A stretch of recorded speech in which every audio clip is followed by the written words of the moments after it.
রাত পোহালেই গণতন্ত্রের উৎসব 29শে এপ্রিল, দ্বিতীয় দফা আগামীকাল ভোট। আমি আমার রাজ্যের প্রত্যেকটা নাগরিকের কাছে অনুরোধ করব, আপনারা সুষ্ঠুভাবে ভোট কেন্দ্রে গিয়ে আপনারা ভোটটা দেবেন। এর সাথে সাথে আমি আমার রাজ্যের যে সকল ডিলেট হওয়া লক্ষ লক্ষ আমার মা বাপ ভাই বোনেদের দিকে আমি দৃষ্টি আকর্ষণ করে বলবো, আগামীকাল আপনারা প্রত্যেকে কালা দিবস পালন করুন। কালো ব্যাজ, কালো ফিতে, কালো কাপড় আপনারা সাথে করে নিয়ে যারা ভোট দিতে যাবে তাদেরকে স্মরণ করিয়ে দেন। কারণ আমরা দেখলাম যে পিতার নাম আছে, পুত্রের নাম ডিলেট, মাতার নাম আছে, কন্যার নাম ডিলেট, কন্যার নাম আছে, মাতার নাম ডিলেট। মানে টোটাল ওলট পালট করে ইলেকশন কমিশন ইচ্ছাকৃতভাবে কোনো এক অশুভ শক্তিকে সুযোগ পাইয়ে দেওয়ার জন্য এই কাজটা করেছে। অবিলম্বে আমি প্রত্যেকটা ডিলেট হওয়া আমার মা বাপ ভাই বোনেদের কাছে অনুরোধ করব, আপনারা কালকে দিন কালা দিবস পালন করুন এবং প্রত্যেককে আপনারা কালো ব্যাজ বা কালো কাপড়, কালো ফিতে ব্যবহার করুন। যারা ভোট দিতে যাবে তাদেরকে স্মরণ করিয়ে দিন। বিশেষ করে গত 23শে এপ্রিল দেখলাম প্রথম দফা ভোটকে কেন্দ্র করে যেভাবে বিভিন্ন রাজ্যে মারামারি ফাটাফাটি হানাহানি হয়েছে, তা আশা রাখব আগামীকাল সেই জিনিসটা হবে না। কারণ যাদের জন্য আপনারা মারামারি করছেন, নিজেদের মধ্যে একতা, ঐক্য, ভ্রাতৃত্ব, ভালোবাসা, বন্ধুত্ব নষ্ট করছেন, আজকে সেই মানুষগুলো ঠান্ডা করে চলে গেলে আপনাদের পাওয়ার, আপনাদের ক্ষমতা নিয়ে আপনাদেরকে পরে আর পুঁছবে না। তাই অনুরোধ করব, ভোট একদিন, আর সম্পর্ক, বন্ধুত্ব সম্পর্ক, আত্মীয়তা সম্পর্ক সারা জীবন, এ সম্পর্ক আপনারা নষ্ট করবেন না।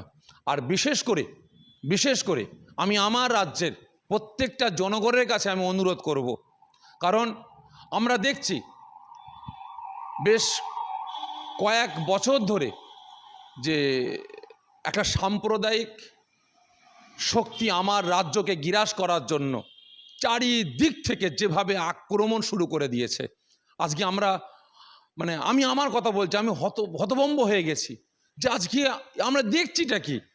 কারণ আমার দেশের প্রধানমন্ত্রী, আমার দেশের স্বরাষ্ট্রমন্ত্রী এবং উত্তরপ্রদেশের মুখ্যমন্ত্রী, আসামের মুখ্যমন্ত্রী, চারিদিক থেকে বিজেপির তাবর নেতারা বাংলার মাটিতে এসে এখানে একদম শেকড় গেড়ে বসে গেছে।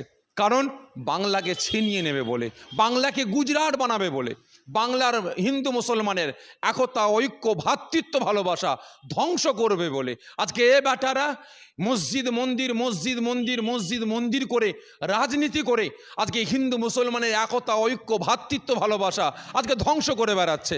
আজকে এ ব্যাটারা আজকে আমার রাজ্যে দাঁড়িয়ে বক্তব্য দেওয়ার সময় বলছে যে তোমরা আমাকে ভোটটা দাও, আমরা জিতে গেলে তোমাদেরকে 3000 টাকা করে দেবো। কিন্তু আমি জানতে চাই, বিহারে কি করলেন আপনারা?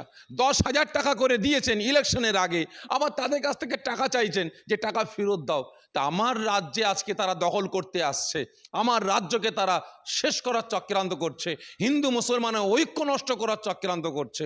অবিলম্বে আমি মনে করব আমার রাজ্যের জনগণ যেনারা আগামীকাল ভোট দেওয়ার জন্য ভোট কেন্দ্রে যাবেন, ইভিএম মেশিনে বুতাম টিপার আগে ভাববেন, ঠান্ডা মাথায় ভাববেন, খুব চিন্তা ভাবনা করে আপনারা ভোটটা দেবেন।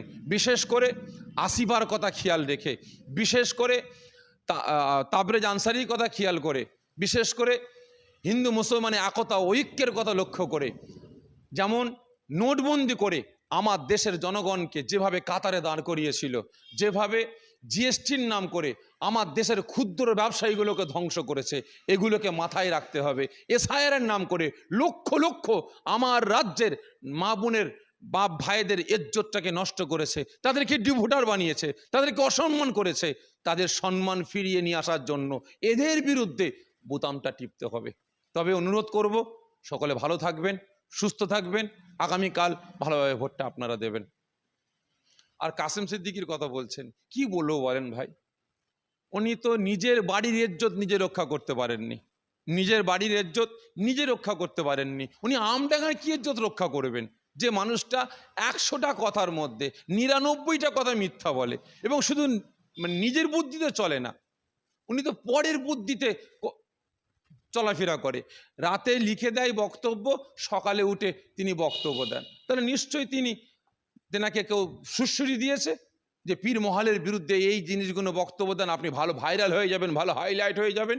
উনি জানে না যে ঝাড় থেকে বাঁশ নিজের ঘরে নিয়ে চলে এসছে। তা দোয়া চাই আল্লাহ ওনাকে সৎ বুদ্ধি দান করেন, আল্লাহ ওনাকে হেফাজত করেন, দোয়া চাই। আর বিশেষ করে এ দোয়াটুকু চাইব আমার রাজ্যের যে দেশ দশের সেবা করতে পারবে আল্লাহ পাক যেন তাদেরকেই নেতা হিসাবে আল্লাহ পাক নির্বাচন করেন। আমিন।